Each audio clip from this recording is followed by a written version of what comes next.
Hi all, it's Palest Blue, but you guys can call me Harry. It's been a while since my last video, so apologies for that. I hope you're ready for some more COD 4 gameplay, because I most certainly am. This has got to be one of my favourite Call of Duties. I think there's something about the first Call of Duty you ever play that makes it somewhat unattainable, or its standards unattainable for later Call of Duties, and I still love playing this game. So I've got gameplay today. This is not a new gameplay either. This is one I had quite a long time ago. I haven't actually been playing it much recently. Still a great game though, and I do enjoy going on it every now and then. Anyway, the topic of today's commentary, this feels a bit alien because I haven't done it for a while, but as you'll notice in this gameplay, I am using unsilenced weapons. I started using the MP5 and I pick up an M16. I think I've got them both by this point. And in my second life, I only have 2 lives in this game. In my second life, I think I also pick up an M16, again unsilenced. So I'm using 2 unsilenced weapons, and I do quite well.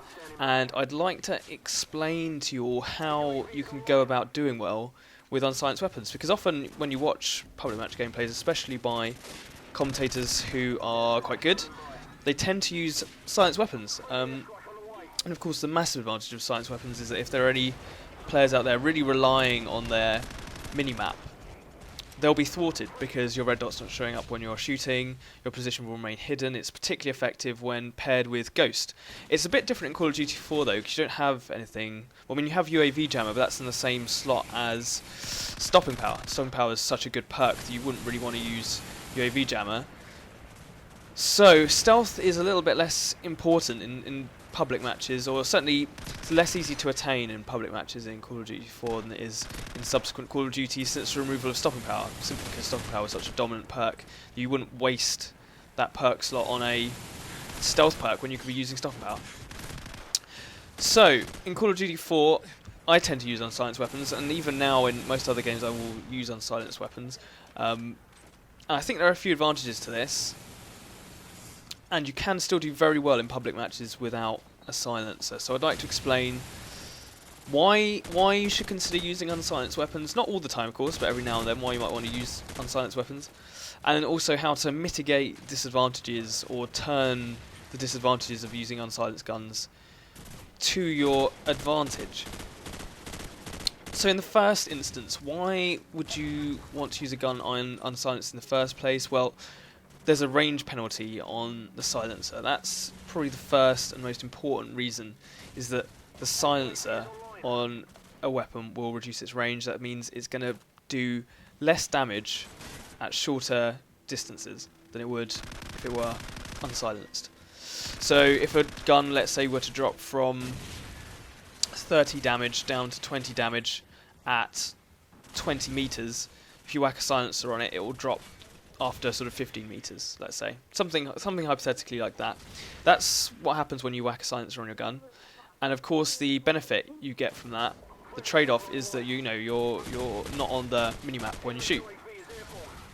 The other reason why you might want to use an unsilenced weapon though is that it gives you the ability to use different attachments. On the MP5 I find the red dot very useful, on the M16 especially I find the red dot very useful. This is just in Call of Duty 4, and especially when you're using assault rifles in general actually, and looking to do some long range shooting, red dot really is very helpful, and it helps you sort of snap onto targets. Call of Duty is a snap shooter, it's a twitch shooter. If you notice, it's usually the person who gets the first bullet on in a gunfight who wins that gunfight. So you want to be able to really whip your gun onto target quickly, and having a red dot does seem to help with that. So those are reasons why you might not use a silencer. So how can you mitigate disadvantages or turn disadvantages to your advantage? Okay, so the main thing is you want to manipulate the sort of inferences that others will draw from their minimaps. So they see a red dot on a minimap when you're shot, they're probably going to charge you, they're going to rush you often.